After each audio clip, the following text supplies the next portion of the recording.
Hello, my name is Lawrence. I'm here today to walk you through the antiquing process for hardware. These are the items you are going to need: a brass wheel, plastic wheel, Scotch-Brite pad, and this is the antiquing solution. It's made by Birchwood KC, and you're going to need the antique black, and it is code number M220.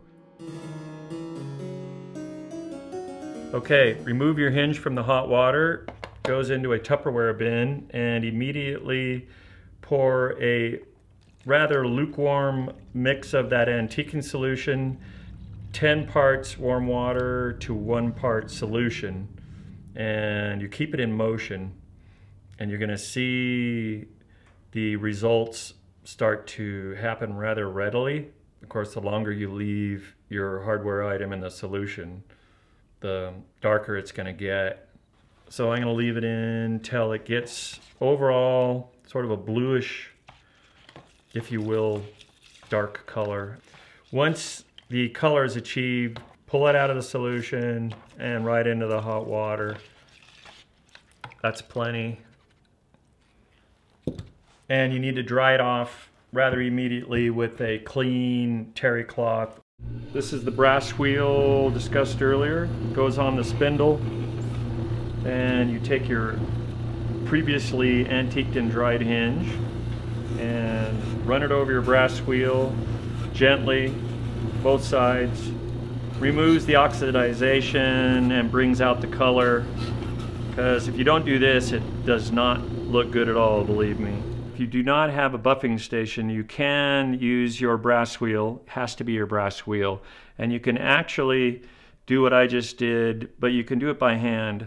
You're just going to have to go one direction, back and forth on your hinge, flip it over, of course, and that should get a very similar result.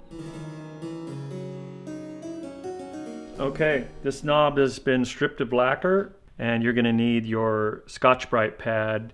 Once again, it's going on the buffing station, and I'm going to scrub it down with the Scotch-Brite pad.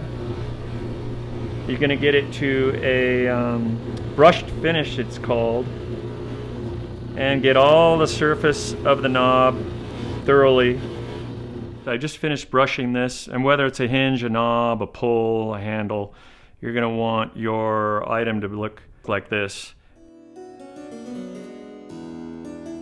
And now we're going to cover it in antiquing solution. I use a microwave, by the way, to get the solution like a lukewarm.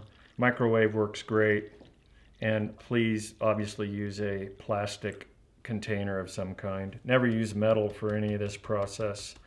This is going to need to sit in this solution for quite a while, because we're trying to get it to a real, almost similar to a color of this glove I'm wearing.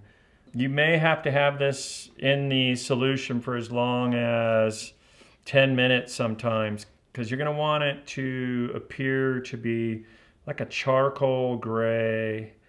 There's a certain stage where it's not going to ever get any darker, and that's what we're looking for. All right, this knob's as dark as it's going to get. I'm taking it out of the solution, and I'm going to rinse it in hot water. And this is typically referred to as a dark US 10B, which is sort of a slate gray, if you will, color. And you can see there's significant difference between those English antique and the US 10B dark.